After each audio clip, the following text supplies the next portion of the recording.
मोहित और सृष्टि एक दूसरे से बहुत प्यार करते थे और दोनों शादी करना चाहते थे।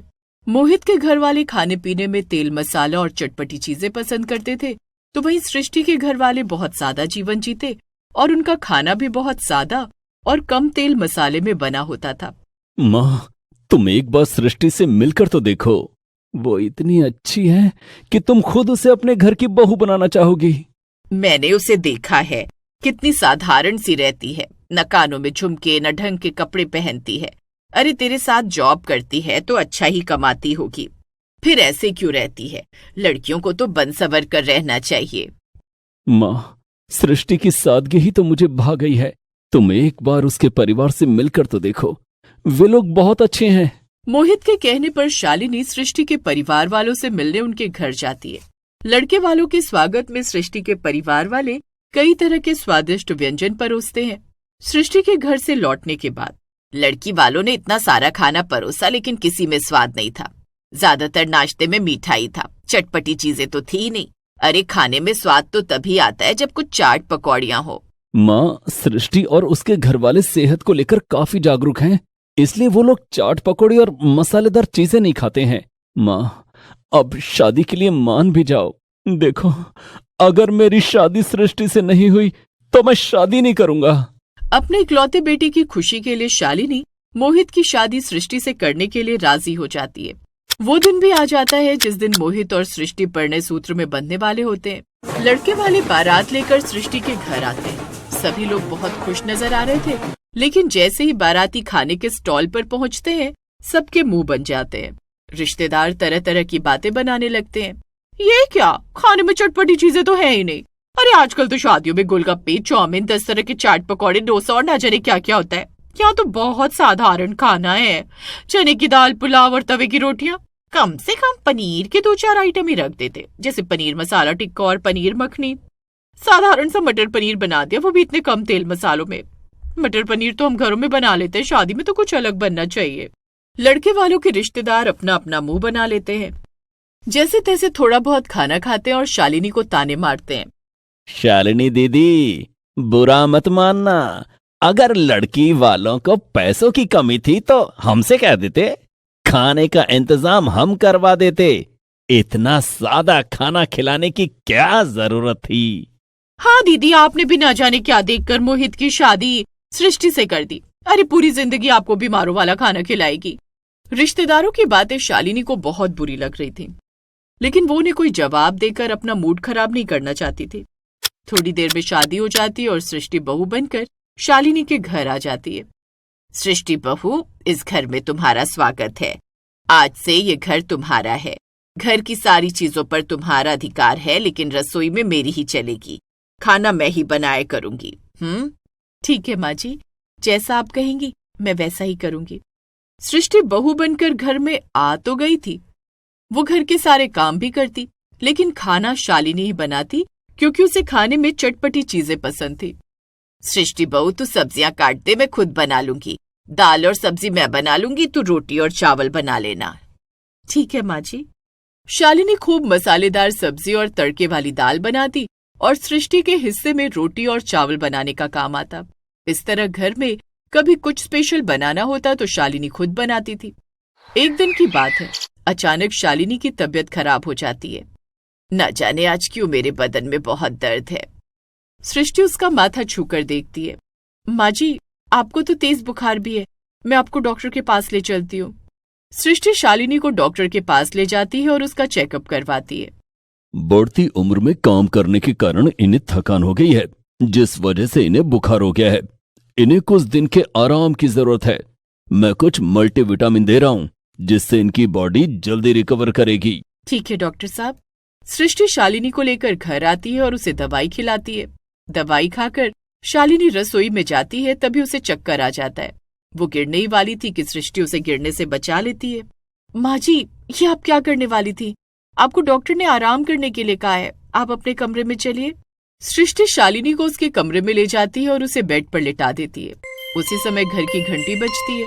सृष्टि दरवाजा खोलती है तो सामने उसके मामा ससुर देवेंद्र अपनी पत्नी मधु और बेटी सोनिया के साथ खड़े होते हैं। सृष्टि मेहमानों का स्वागत करती है। सृष्टि बहू, दीदी नजर नहीं आ रही है, माँ जी की तबीयत कुछ ठीक नहीं है, डॉक्टर ने उन्हें आराम करने के लिए कहा है, वो अपने कमरे में है। हे राम, क्या हो गया दीदी को?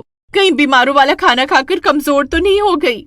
हम तो उनके भरोसे पर ही यहाँ आए थे। देवेंद्र, मधु और सोनिया शालिनी के कमरे में जाते हैं। दीदी, आपकी तबीयत कैसे खराब हो गई? पता नहीं ये सब कैसे हुआ। मेरी चिंता छोड़, अपनी बता, कैसे आना हुआ? हम आपकी चिंता कैसे ना करें। हमें पता है बहू के आने के बाद आप वही हल्का फुल्का सादा खाना खाती होंगी, जिस कारण आप कमजोर होकर बीमार पड़ गई हैं। हाँ, हम तो शादी का खाना खाकर सब समझ गए थे कि दीदी की जिंदगी आगे ठीक नहीं चलने वाली। वैसे हम यहाँ किसी जरूरी काम से आए थे, लेकिन लगता है कि हमारा काम यहाँ नहीं हो पाएगा। अरे तेरा काम ऐसे कैसे नहीं हो पाएगा? तू बता तो सही, क्या काम है?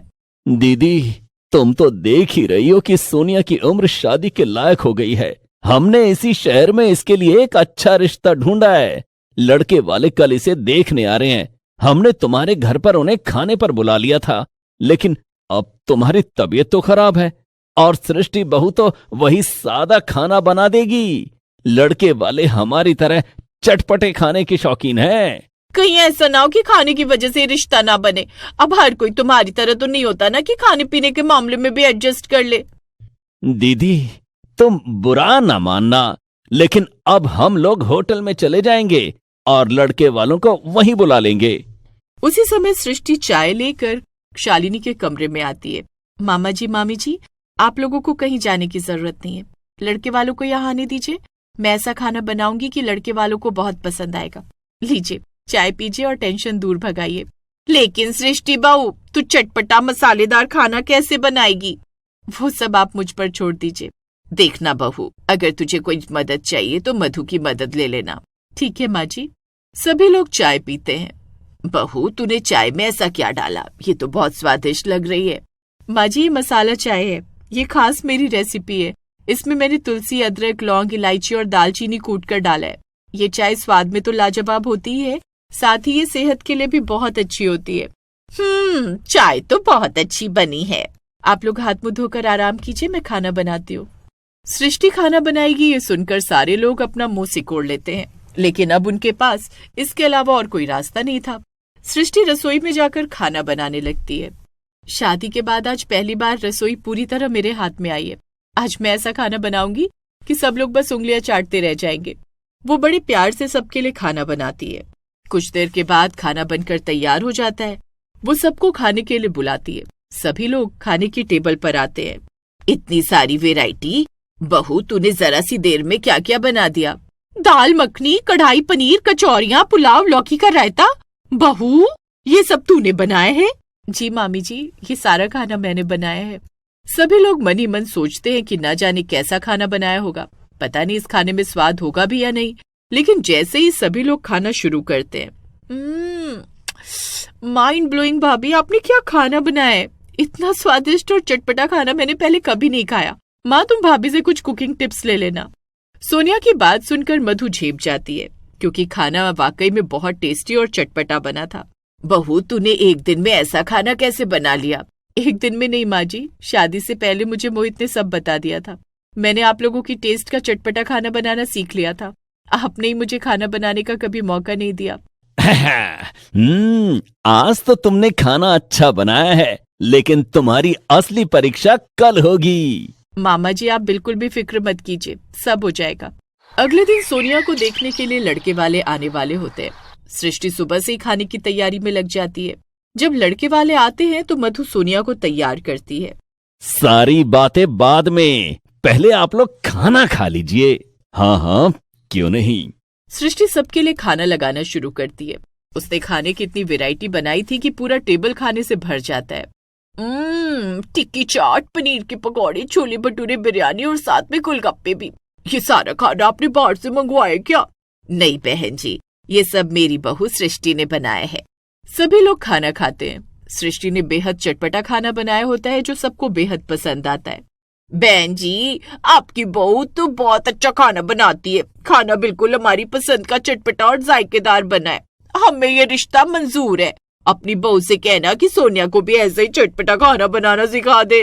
आंटी जी, मैं सोनिया को बिल्कुल ऐसा ही खाना बनाना सिखा दूंगी। आपको घर में रोज चटपटा खाना खाने को मिला करेगा। लड़के वाले सोनिया का रिश्ता अपने बेटे के साथ तय कर देते हैं। अब शालिनी भी घर की रसोई की सारी जिम्मेदारी सृष्टि पर छोड़ देती है। Please subscribe this channel.